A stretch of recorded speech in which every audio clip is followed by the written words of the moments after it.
Welcome guys to an episode with the Doomed Hell. 2 years ago I have made a video called I think it was called like X79 versus X99, a platform analysis. This video was very popular when it came out, and it's probably one of my most popular videos that I've ever made on YouTube, which by the way I've been on YouTube since 2008, so that's a big thing for me. Since then, that gave me some encouragement to make more videos on YouTube, but I basically did not have any time or any feeling of actually doing it. But now I've gotten a huge surge of fans commenting and asking me to make a updated version of this video, as the horizon is coming to an end for X79 versus X99 due to some new competition in the used market and even in the new market. So the fact is, people have been able to enjoy X79 or X99 for a number of years, even before I made that video. And ever since the announcement of Ryzen 5000, older Intel multi-core platforms have really serious competition now. The 9900K and the 10900K finally have been beaten, without any serious tweaking against Ryzen, and this basically means that even on the non-overclocker side of the field, Ryzen has defeated Intel.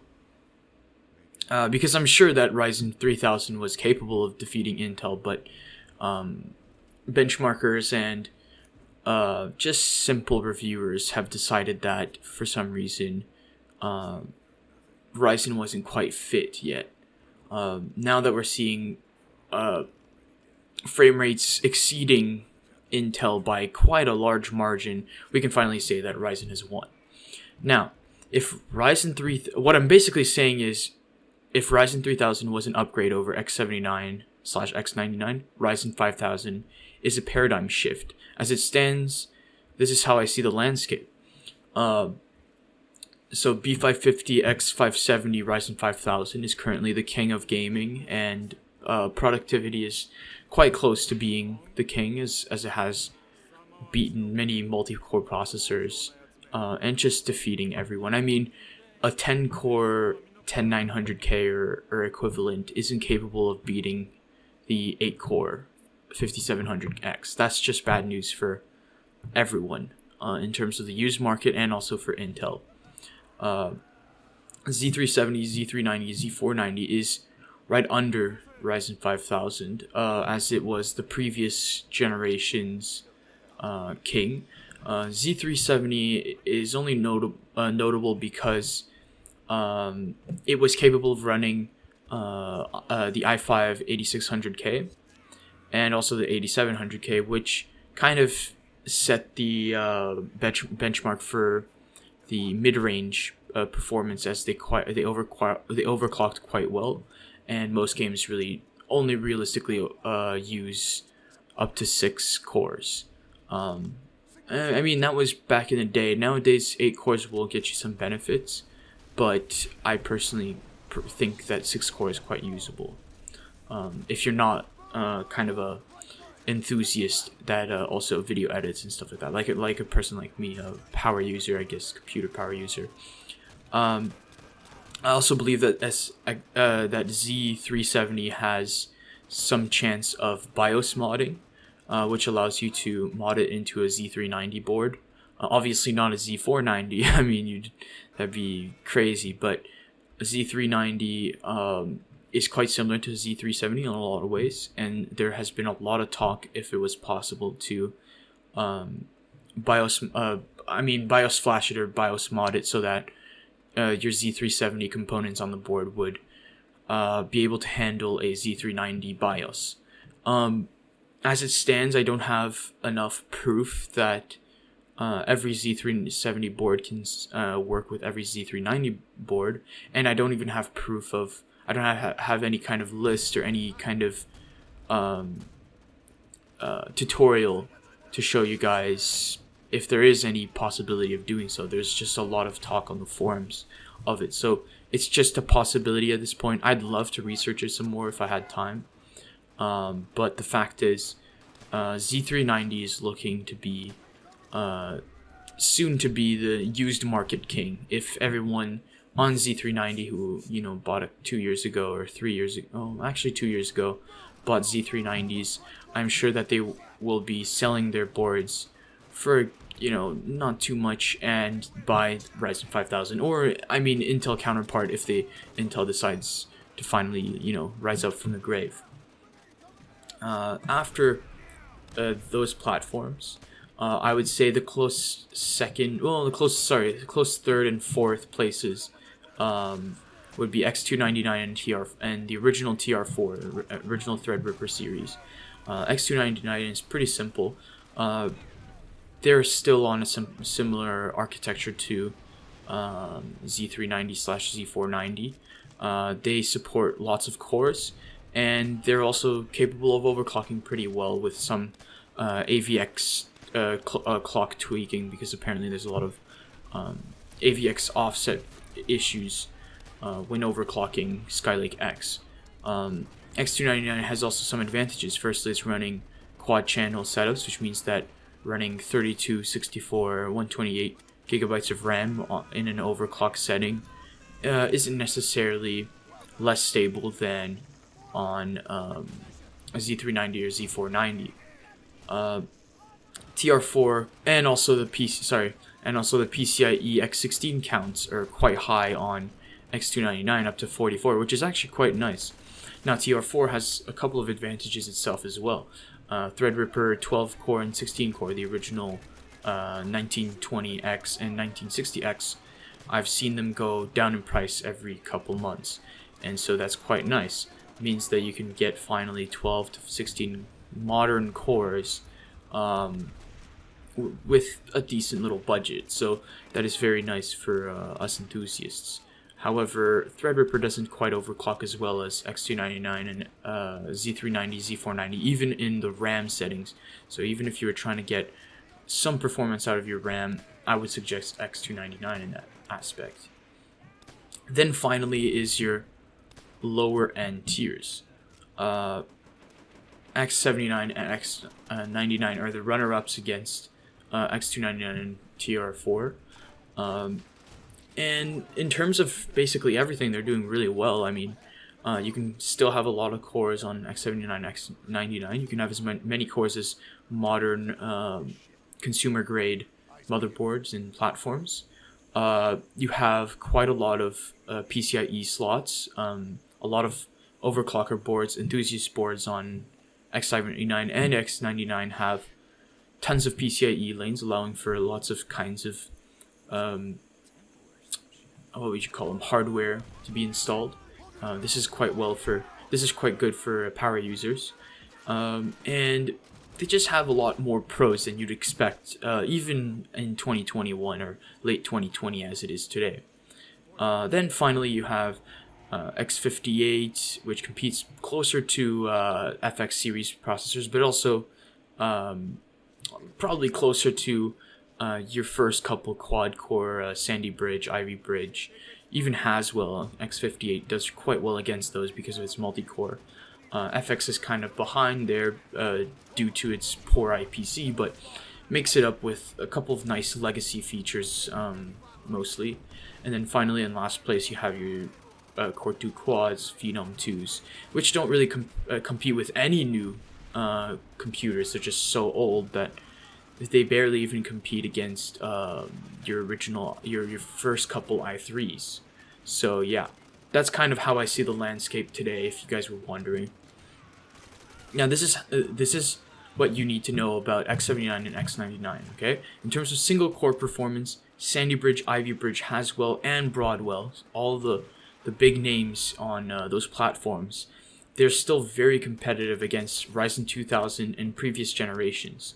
So what that means is, if you're looking at it strictly to IPC, okay, if you're thinking, well, I'm not going to buy X79 or X99 because it's so much older to even the newest platforms, so that means the IPC must be a lot worse. That's just not true.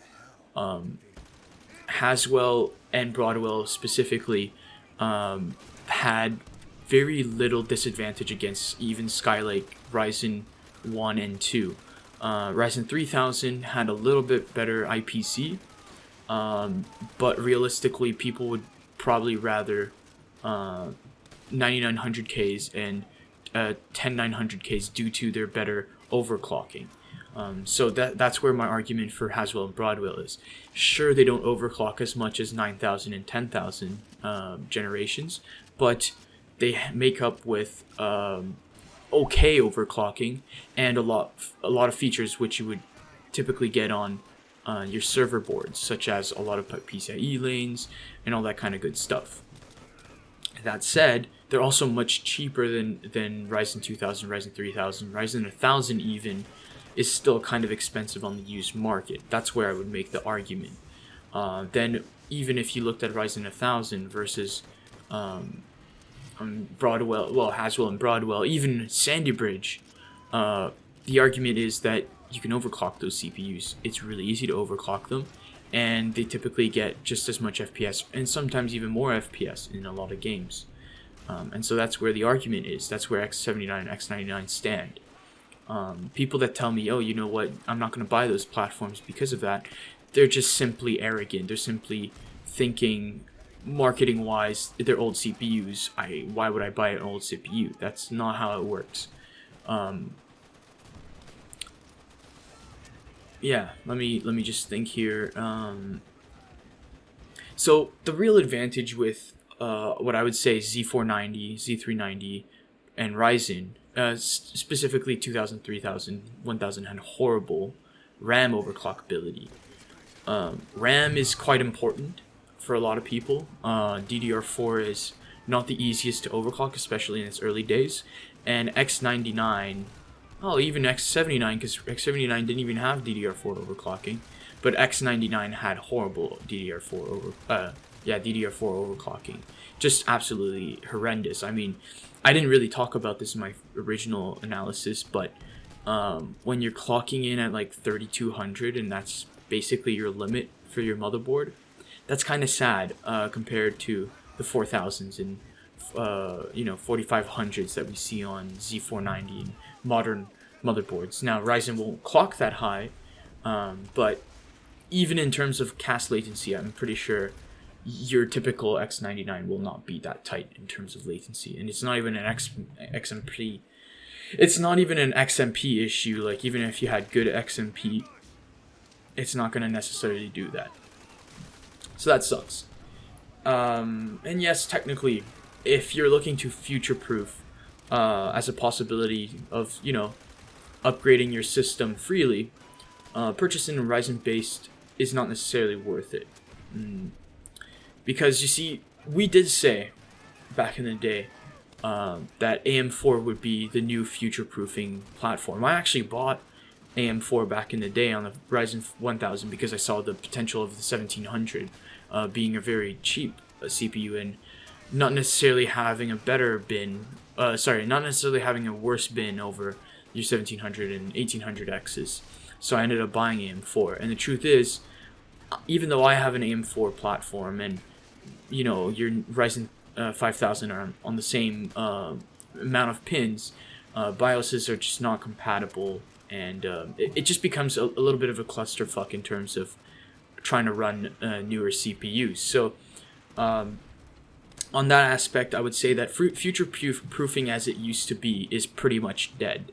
Back in the day when you could upgrade multiple times on your AM2 or AM3 platform, that's just completely dead. CPU future proofing is just not really like an existing thing. I think the last real future proofing CPUs were X79 and FX. Those are really the only two left because they both boasted a lot of cores back in the day, and although they didn't necessarily have everything else needed to play the future games, they certainly have some compelling argument. Like, I can run modern games no problem, and the amount of cores that I have does actually benefit me. So that's my argument to that. Buying B550 and X570, let's say today, if you bought those new motherboards and you tried buying an older CPU so that it would kind of cost you less versus buying all new so that you could save some money and then ended up upgrading later. Well, truth is, in a couple of years when Ryzen 6000 comes out or Ryzen 7000, or it doesn't matter, you're not necessarily going to be able to upgrade your CPU without upgrading your motherboard, and you're probably not even going to be able to use your DDR4 because DDR5 might come out soonish, and so it just ends up being a null argument. You're telling yourself that it'll allow you to run the newer CPUs, but it might not happen ever. So that's something to consider. X79 and X99 are inherently cheap. They're much cheaper than buying a single B550 motherboard with any Ryzen CPU. It would be just cheaper to buy X79 or X99.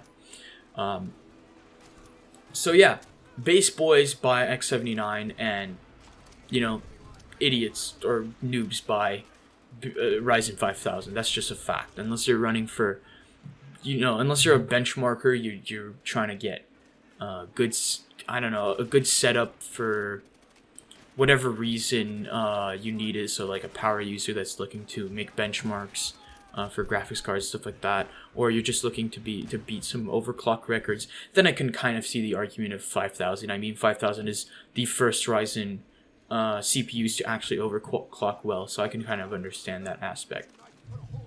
But personally, I have a soft spot for X79. You see, I got into PC gaming around the Battlefield Bad Company 2 days, and just right before 3. And one of my first experiences with really big computers was with Sandy Bridge 16-core dual slot CPUs. Dual socket. And it was with my good friend and now one of my mentors. X79 is quite good. Firstly, it boasts up to 70 PCIe. I think they're X16 slots actually, or at best X8, which is still pretty fast. Quad channel DDR3 with amazing potential to overclock. I mean, some of the highest overclocks were done on X79 in terms of RAM, and that's just thanks to a very good memory controller right out the get-go. The overclocking is also ridiculous on Sandy Bridge E and Ivy Bridge E.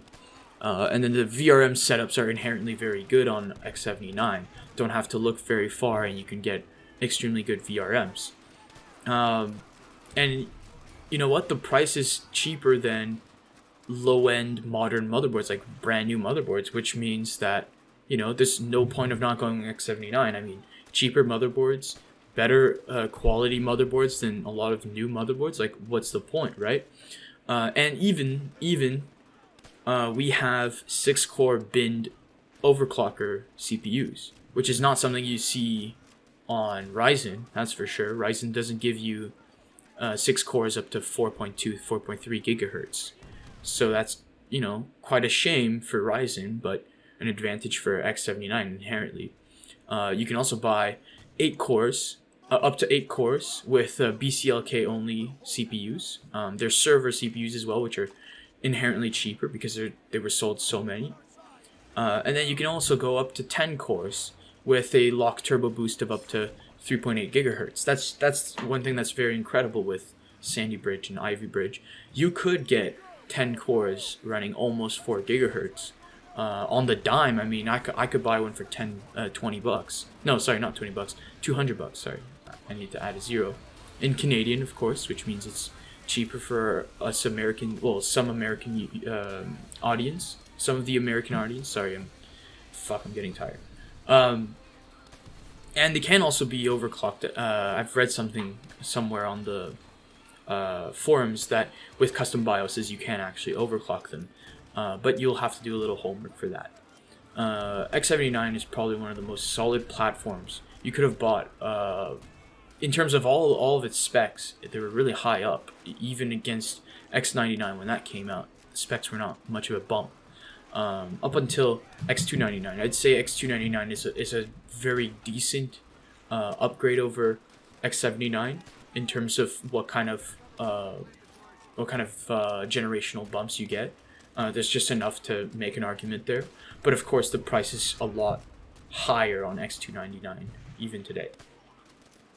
So now in late 2020, it does make sense to buy X79 for the price. Why is that? Well, X79 chips are just getting cheaper by the day. There's never really a time where X79 is out of supply. There's probably still like thousands of servers running somewhere in another country, or a bunch of power users that are just looking for something like Ryzen 5000, a really big performance jump, and they're willing to sell. X79 has been really popular when it came out, and I'm certain there's a lot of demand for it. Not very much demand and a lot of supply for it. At least more than versus the new CPUs, which are literally getting too much demand and very little supply. So the biggest miss with X79 in terms of someone who would want to buy it in 2020 is the lack of modern specification, and I've made that mistake. So I'm telling you guys this because I have made that mistake in the past. Firstly, DDR3 is getting really old. I mean, that's not really to say that DDR3 is bad, but if you're looking for a really fast DDR3 system, I mean, running stock DDR4 like a 2400 or 3200, which isn't very good DDR4 either, it's very cheap DDR4, will get you faster than most DDR3 on the market, at least cheap DDR3. Overclockable DDR3 is getting very rare and is slowly, creepily getting higher every day in terms of prices. I bought my DDR3 kit, which is currently running at 2600, which is quite nice, but it cost me $100 for 16 gigs versus DDR4 at I think like 3000 or 3200. That's already faster than what I have. Yes, the cache latencies are worse, but that doesn't really matter at the end. Like, you're looking at memory bandwidth mostly, I'm guessing, for power users here. Otherwise, it also doesn't have NVMe support, and some boards don't even have proper PCIe Gen 3 support. So that's very lame for a lot of us that are looking for storage bandwidth, such as myself. However, X99 doesn't have that problem. X99 isn't really known for overclockability, but it does have better storage bandwidth. It does have DDR4 support, and it has a pretty decent list of things which X79 just didn't have out of the box. But the biggest issue with X99 is that although it has, Broadwell and Haswell CPUs, well, it has Broadwell and Haswell CPUs. Those were not very good overclockers on X99. 5820Ks were notoriously bad in terms of overclocking when they first came out. Around most users had 4.2, 4.4 gigahertz max on all of their cores, which was, I think, like 600 megahertz drop versus consumer grade. So it just, at the time, it didn't even make sense to buy X99 back when it came out. There was only a very small niche, which X79 kind of already had. So it was leeching, basically. So yeah, 5820Ks and 6800Ks don't really overclock as good as 3930Ks and 4930Ks. And although X99 does have another advantage, is that it has more CPUs which come unlocked. The 6900K is 8-core unlocked processor. That's something that is brand new to the Intel architecture. I mean, marketing architecture, not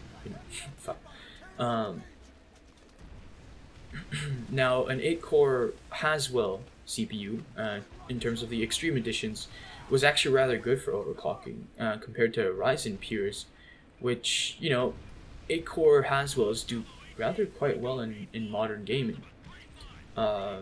However, one big problem with the new platform is that they no longer support an E5-1000 BCLK overclocking, which means that if you are looking for very cheap server CPUs, there isn't that many that you can actually get. There are some E5-1000 which overclock, not not all of them won't. The E5 1680 V3 apparently overclocks, which, from what I understood, was a 8-core Haswell chip. Let me just look it up real quick.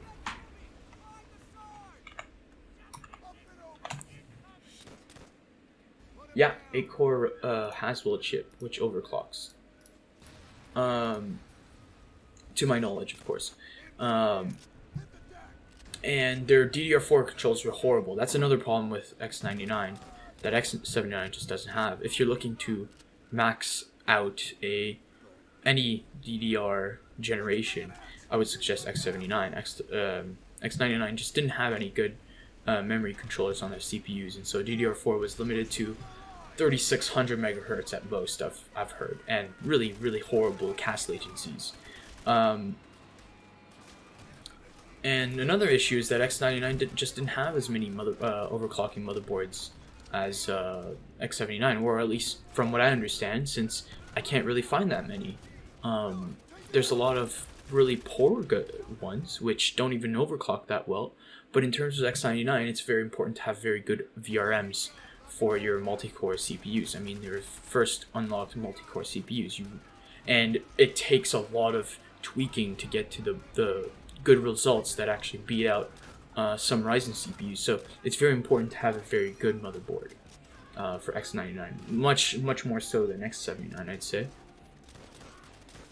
Now, speaking of motherboards, we should talk about another aspect of X79 and X99, both together, and those are Chinese replacement boards. So yes, these two platforms have recently gotten a number of brands which would, basically refurbish their motherboard parts and kind of assemble their own X79 and X99 boards. These are cheaper than most used motherboards that you will find on eBay and other sites, and they sometimes come with a warranty, or sometimes they come with, some of the special stuff, some of the special treatment you get with new motherboards. So that's great. However, they have a lot of issues. For instance, they don't have quad channel. They only support up to 2 DIMMs most of the time.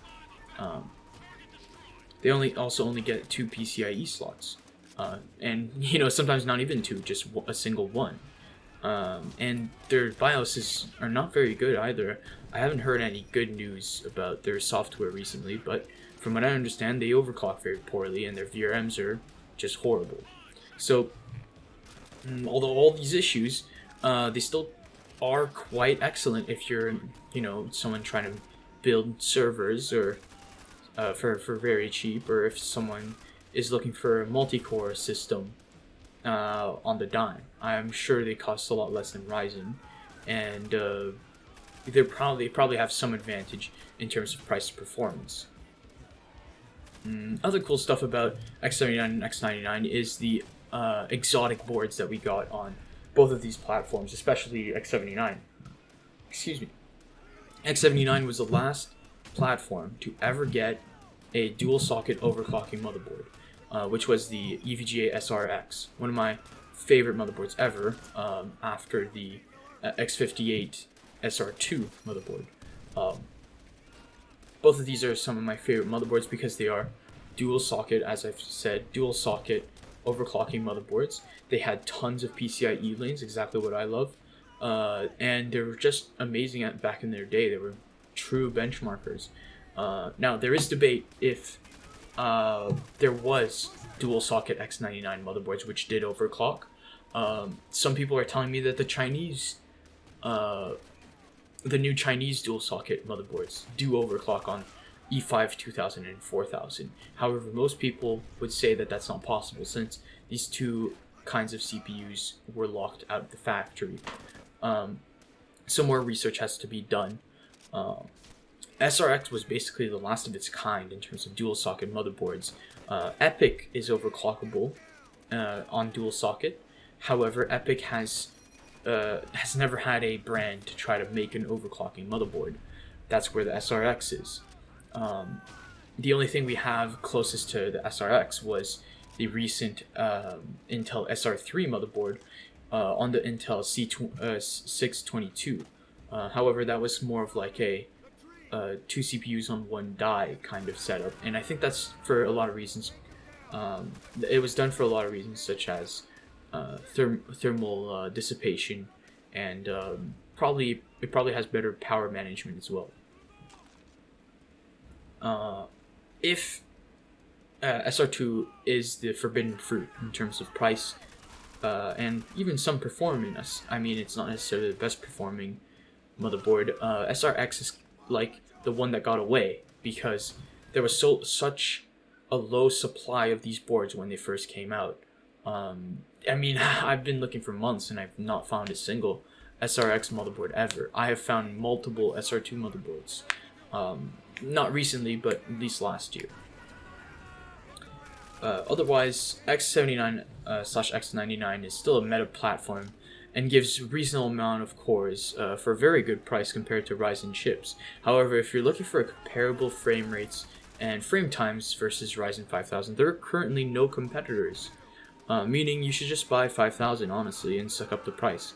I personally am looking into purchasing X299, as I've said earlier, next summer probably, and that's only if it ever gets dirt cheap, because you see, I want as many cores as Ryzen 5000 and overclock well, but I also want a large number of PCIe links, which is something Ryzen 5000 just doesn't have, and so that's why X299 is interesting for me, but I don't necessarily have the fundings for that. Some people will say that Ryzen 5000 has Gen 4 up its sleeve versus older platforms such as X299. They say this about a Z490 as well. However, I'm gonna debunk that right away. Gen 4 SSDs in GPUs simply don't utilize any of PCIe Gen 4's bandwidth, and typically they're bottlenecked from other hardware technologies that are on these SSDs and GPUs. So basically it's kind of a moot point if you have Gen 4. Once Gen 4 is actually meta, once we're actually utilizing Gen 4, I'm sure that there's going to be new CPUs, new motherboards that are much faster than what you already have. And so that's why, personally, I'm just going to buy X299 in about like a year or so, trying to get myself into a new budget gap in terms of PCs. Obviously, keep you guys still informed on, cheaper budgets. But for the meantime, I'm going to stick to my FX8350 that I recently purchased. I kind of downgraded from my X58. My X58 is currently being used by, a new friend of mine who's trying to overclock it to its limits. So currently I have an FX8350 high leakage chip, which is giving me a wonderful 4.8 gigahertz at 1.51 volts. And obviously I've overclocked my Northbridge and my DDR3, but I was quite limited in those two factors because I think my chip has degraded to the point where the memory controller is bad. Why do I think that? Because I can only run my DDR3 in single channel. So I'm limited to 2x8, and I'm at around 2608 megahertz on core and like a 2400 total on a C9 though, so my cast latency is good. So yeah, I'm hitting lower than X79 and X99.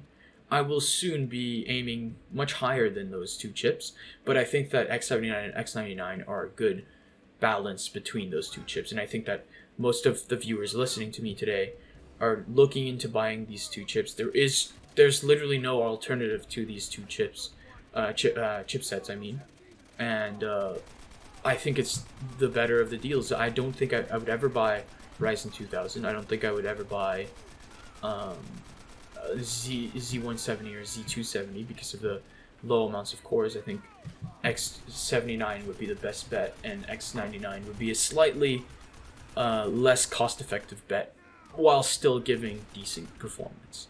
So that's all I have to say for today. I hope you guys liked my 35-minute rant about these two chips. I'm going to try to put as many post-its on YouTube to try to, help you guys enjoy the video as much as possible. And I hope you guys did enjoy the video, because goddamn, I had to let this out. I had to let my demons out. And yeah, if you like this, please subscribe. I'll probably have more content, and near future. And yeah, have a good day.